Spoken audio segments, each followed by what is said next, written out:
The clearest, most universally accepted articulation of the principles of Jewish faith are the Rambam's, Maimonides' 13 principles of faith. These 13 principles were codified in his commentary on Mishnah as an introduction to chapter 10 of the book of Sanhedrin. It was also added to Jewish prayer, to Jewish liturgy, in the Ani Mamin prayer, in the Yigdal prayer. And these 13 ideals, these 13 principles are a concise formulation of what are the necessary preconditions of faith for the Jew. What are they? They are these 13. Though these 13 were contested, they were books written to try to counteract them. There were other formulations that seem to have tried to rival the Rambam's 13 principles. There has not been much debate for centuries, and we could say with great confidence that if you want to know what the framework of Jewish belief is, you should look at the Rambam's 13 principles. Now, he bases it on the Mishnah in the book of Sanhedrin that tells us a few things. It tells us, number one, that all Jews have a portion in Olam Haba, again, loosely translated as the afterlife. And the Rambam elsewhere writes that the ultimate goal of life, why are we here? What are we living for? It is to gain admission, to be part of that select fraternity, the people that merit a portion in Olam Haba. On a little bit of a deeper level, what we're also told is that our soul originates from the world of souls. It is temporarily placed in here, where we are today, the current iteration of man, body hosting a soul. And the objective of our time here is to create a path for our soul to go back to its homeland, to where it comes from, to allow it to journey back home, and that's the objective of Torah. And we're told that there's 13 basic principles that are needed to ensure that you get there. And the Mishnah tells us all Jews, by dint of being part of the Abrahamic fraternity, of being part of the Almighty's chosen people, they have a close connection to God, and therefore they're guaranteed a portion in Olam Haba with certain exceptions. Now I want to go through a little bit of those exceptions and break them down into two separate categories. The exceptions fall into two separate categories, as we shall see. So the Rambam lists the people who do not have a portion in Olam Haba, rather something else happens to them, and they are the heretics, the apocrisim, which is a different kind of heretic, those that repudiate Torah, those that repudiate resurrection, those that repudiate Messiah, rebellious ones, those that cause the public to sin, those that deviate from the path of the public, people who do sins brazenly with an outstretched arm, informers, people who impose their dread upon the people, people who impose their dread upon the public, not for the sake of heaven, murderers, habitual speakers of Lashon Hara, and those who reverse their circumcision ceremony. And the way this breaks down is, you'll notice there are certain sins that are so bad, that are so unconscionable, that are so heinous, that someone does that, they can have a portion in the afterlife. Someone's a murderer. It's the worst thing that someone could possibly do, to kill someone else. It's so bad, you lose your portion in Olam Haba. Someone who is an informer, someone who causes the public to sin, someone who is rebellious. These are people who are booted out of heaven because their sins are beyond the pale. There's a second kind of person that doesn't get admitted to Olam Haba, to the afterlife. And what you'll notice is that these are not people who are not admitted because of terrible sins. Rather, they never were on the invite list to begin with. So for example, one of the things that are listed here of people who lose their portion in Olam Haba is someone who reverses their circumcision. which was a common thing that happened in the Roman times, in the Greek times. People would go to the gymnasium, they'd go to do these sports in the nude, and they'd be embarrassed to have their circumcision. They go through the very painful process of undoing it to make it look like they were never circumcised. Now, I actually looked throughout the whole Torah, and you don't find a prohibition against circumcision removal. There's no prohibition against it. So how is it possible that someone who does something that's not even prohibited, it's so bad they get booted from the afterlife? So the answer is that it's not that they get kicked out of the afterlife because of their sin. It's that they never were in it to begin with. Our circumcision that we have comes all the way from the times of Abraham. That is this the covenant between Abraham and God and Abraham's descendants.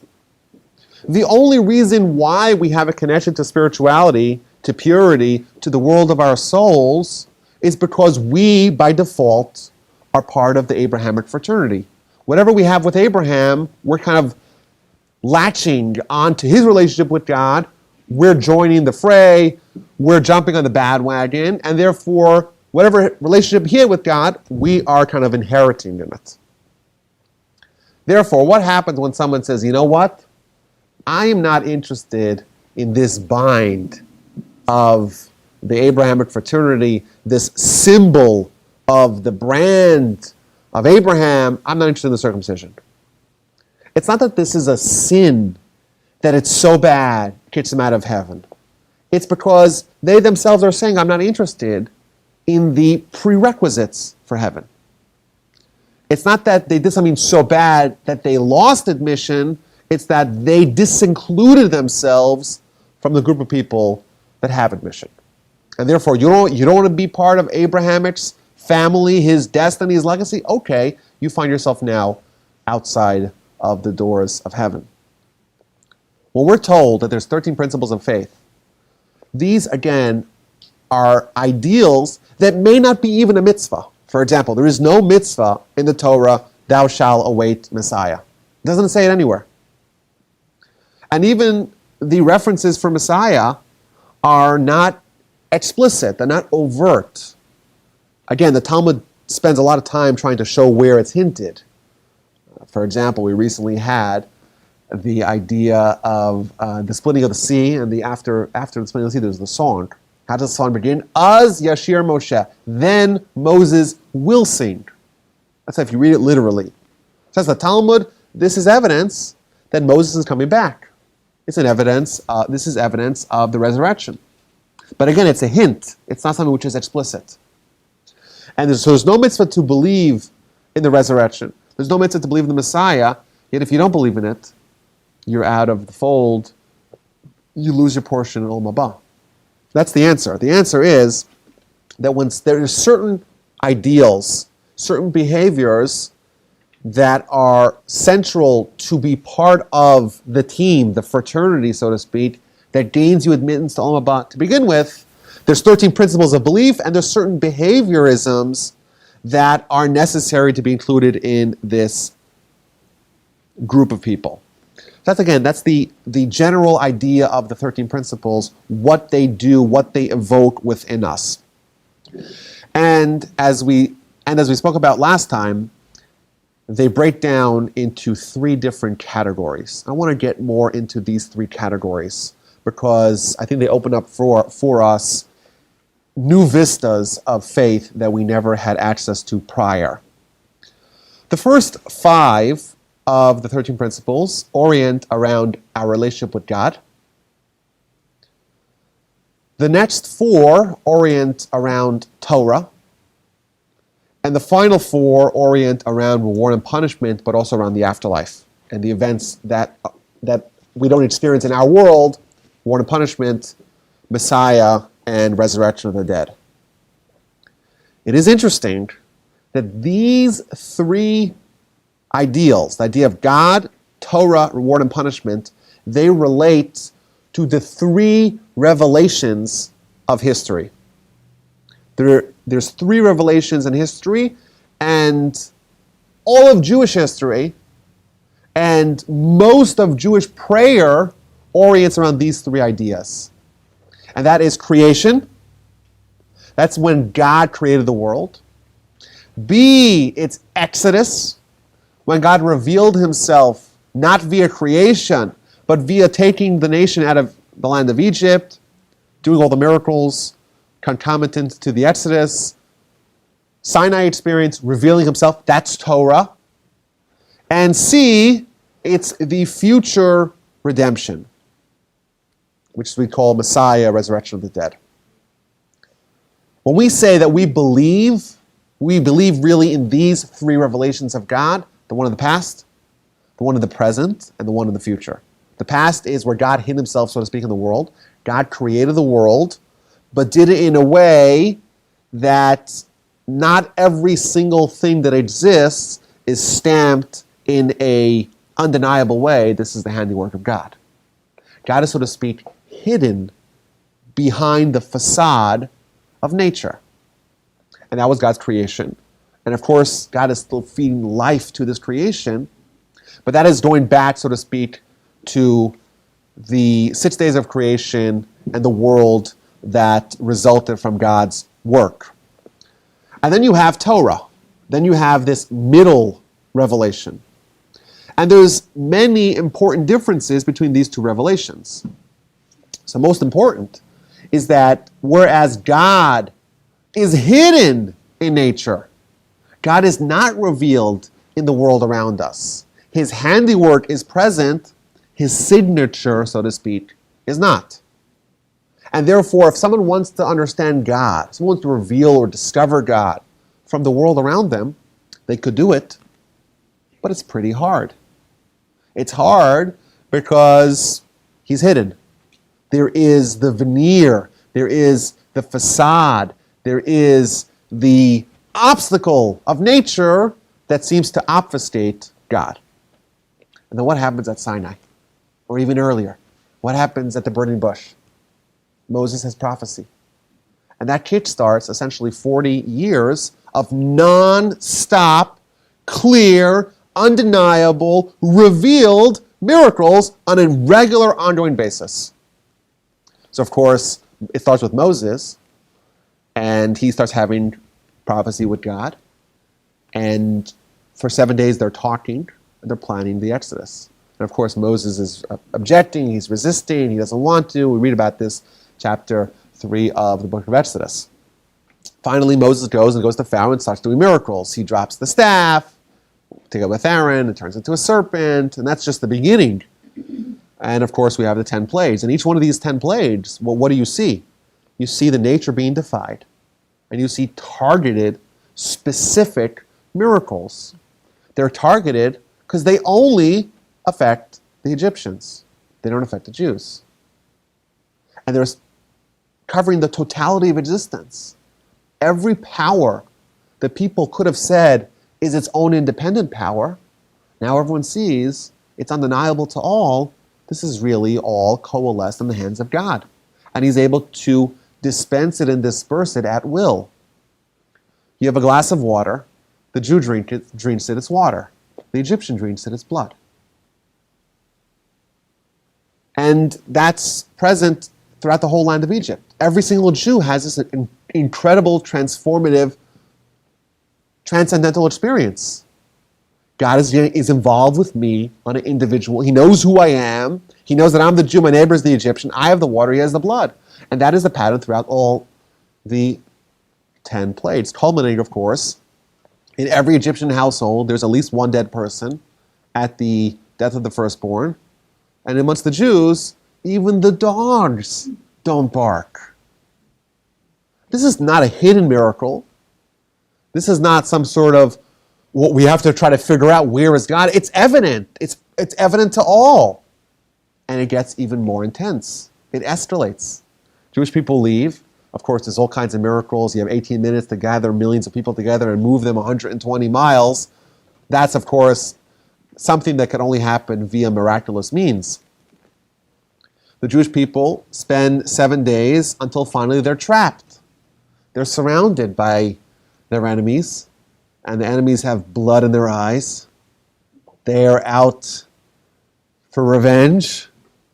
And then behind them, they have the water, the sea of reeds. And again, the miracle intensifies. The water split. There are like walls on each side. And the Jewish people walk on dry land. The Egyptians walk and the water crashes upon them. And the miracle is so overt, it's so undeniable, everyone in unison starts erupting in song. This is my God. Zeh keli vanveyu. This, says the Talmud, they're pointing at it. There's no denial. It's evident. It is sensory. It is present in front of them. And you know what? The miracles are yet to intensify. A few weeks later, they're out of food. They're in the desert. What starts happening? Mountains and mountains of magical manna descend from heaven every day. And of course, quail at night. And that continues multiple meals a day. For a nation of millions, it continues for 40 years, uninterrupted. 40 years, never miss a day, besides for Shabbos, of course. You get double portion on Friday. This is not some sort of revelation where you have to discover God from his hidden perch, so to speak, as the puppeteer overseeing history in the world around us and nature. This is present, undeniable. They want to have water.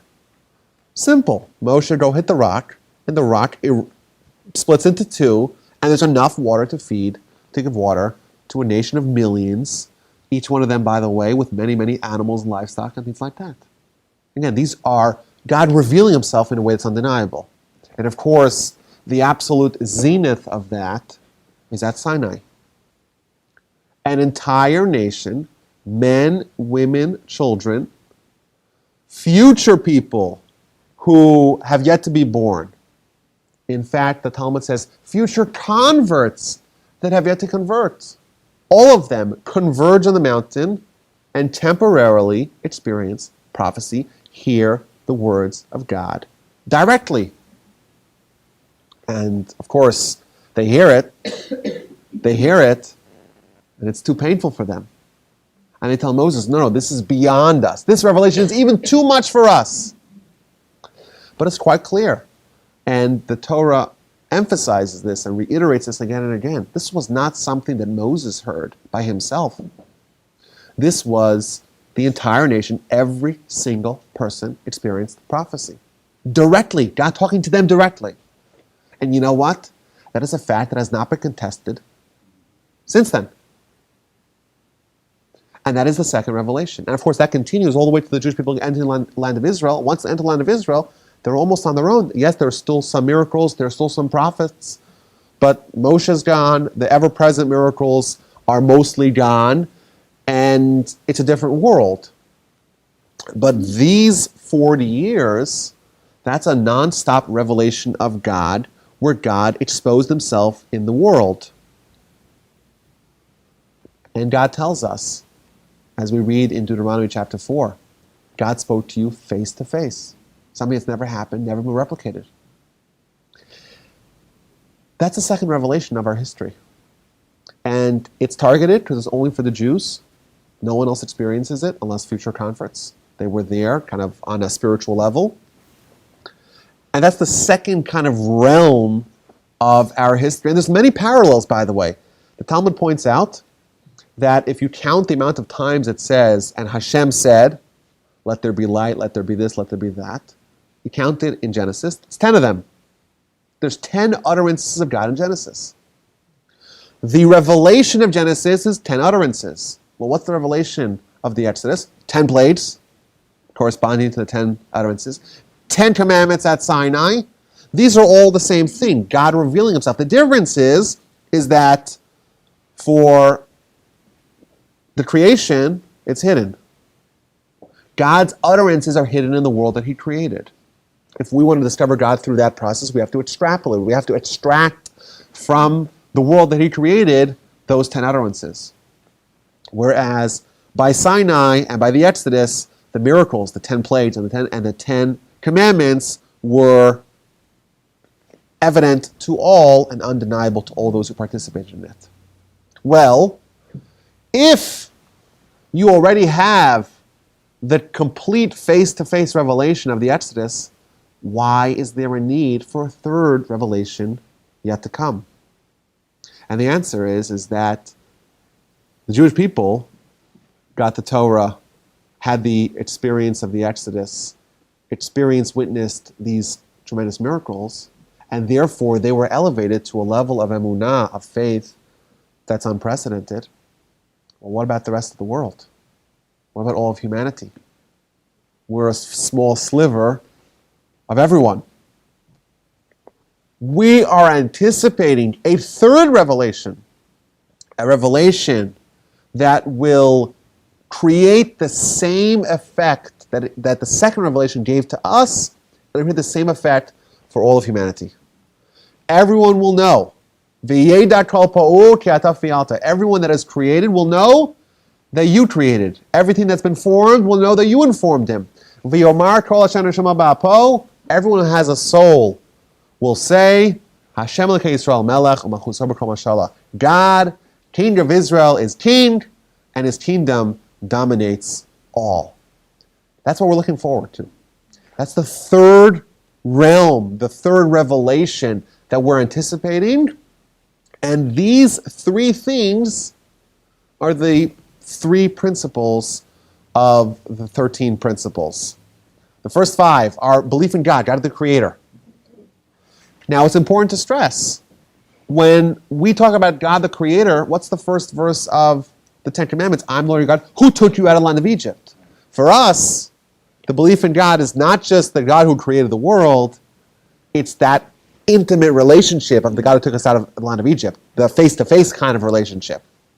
But that's the first, God as Creator. And then the next 4, God as the giver of Torah. And finally, which is for the Jewish people alone. And the next 4 are that third realm of the revelation, the third epic of history, and that is the upcoming revelation.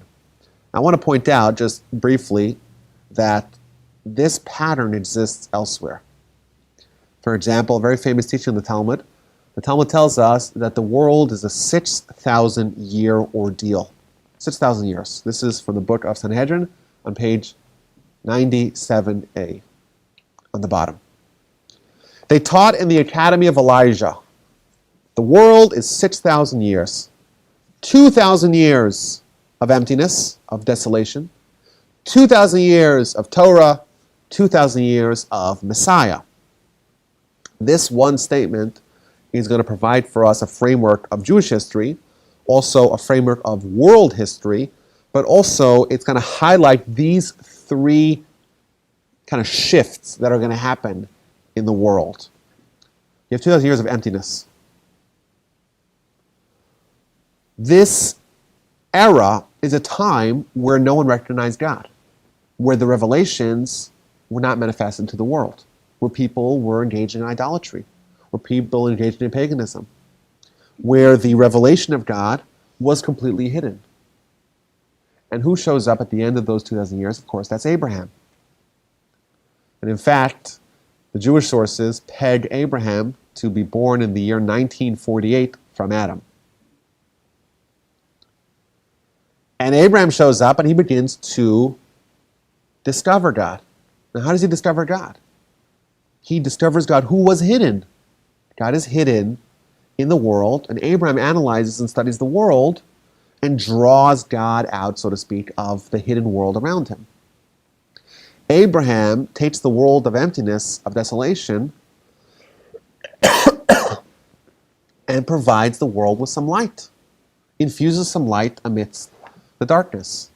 And he's going to end one era and open up the next era.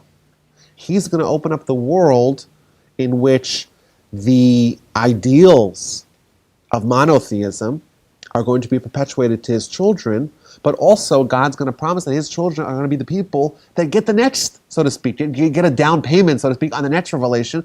They're going to be the nation of God. They're going to be the kingdom of priests and the holy people and the holy nation. They're going to be the ones to whom God is going to speak to directly at Sinai. However, as a caveat, they're also going to be the people that are going to be treated very harshly. They're going to spend 400 years as foreigners in a foreign land. They're going to be enslaved and tormented. And only then will they have, after having gone through the iron crucible of Egypt, only then will they be able to have these tremendous revelations at Sinai. The Talmud also tells us that Abraham himself studied Torah.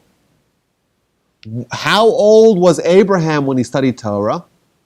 The Midrash tells us he was 52. What's 52 plus 1948? It's 2000. Exactly at the year 2000, the shift happens. The emptiness is over. God is now known to the world to a certain degree. And the next era begins of consolidation. Abraham and Abraham's descendants are going to be the nation of Torah, the nation that's going to have that tremendous second revelation at the Exodus and at Sinai, and that's going to help cause and precipitate the third revelation, the revelation of Messiah. So you have a discovery, then you have 2,000 years of consolidation. Jewish people, they're almost on an island. Abraham, he influences tens of thousands of people, but they're all gone from history. We don't know where they are. They disintegrated. Just Abraham and his family maintain these truths. They go down to Egypt, tormented, but they grow, but they stay distinct. And then they get the Torah, and that becomes the Torah of the Jewish people, no one else. And you know what? No one else is even interested. No one's interested. The idea of monotheism is a crackpot theory. And that essentially continues for 2,000 years. Though the Jewish people encounter great civilizations, none of them start buying in to what we're offering. And then what happens? The 2,000 years of Messiah come. And almost overnight, the whole world goes crazy trying to learn what we know, what we've been working on for thousands of years. And then you have Christianity starting, and that's kind of like bringing the world or the masses towards a closer version of monotheism. And then you have Islam starting. And these are like Abraham's grandchildren continuing his legacy, so to speak, to bring the world much, much closer to the end game of Messiah. So you have, again, these patterns. And these patterns are fulfilled, by the way, with the three patriarchs as well. Abraham discovers, Isaac consolidates, and Jacob disseminates, spreads it out to the world. And there's all kinds of parallels in their character. So number one, Abraham, where is he born? He's born outside of Israel. When he comes to Israel, he discovers. Isaac is born inside Israel and is told that he can't leave. He has to stay there. He wants to leave. God says, no, you got to stay here. Now's the time of integration, of consolidation. It's not yet time to spread the message. And then comes along Jacob, born in Israel, spreads the message everywhere else, dies actually outside of Israel. And only post-mortem is brought back to Israel. Similarly, Abraham is circumcised at an advanced age. Isaac is the first one to be circumcised at 8 days. Jacob, of course, is circumcised, but what does he do? His sons, two sons, circumcise the people of Shechem. That's Shimon and Levi. His other son, Joseph, circumcised all the people of Egypt. When people came to Joseph for grain, he would tell them, when he was a viceroy of Egypt, he would tell them, you have to circumcise or else you don't get any grain. Again, this idea of the third element, the Jacob, so to speak, element, it's not just keeping the Torah and its ideals to ourselves, it's spreading it to the world. By the way, we have the idea of three temples. First temple, second temple, third temple, corresponding to Abram, to Isaac, to Jacob. Discovery, consolidation, and then exposure to all. When we're talking about these 13 principles, they're fitting into these three revelations that are at the bedrock of our nation and what we stand for. And again, like we said, if you look at the first verse that the Rambam brings for the first of the principles, he brings the verse, I am the Lord your God who took you out of the land of Egypt. It does not say, I am Hashem who created the world. Rather, I am Hashem who extracted you from Egypt. What's demanded of us when we believe in God is not just God who's the creator, but God is the creator who took us out of the land of Egypt. Let's see what that implies. So with that introduction, let's dig into principle number 1, the belief in the existence of God.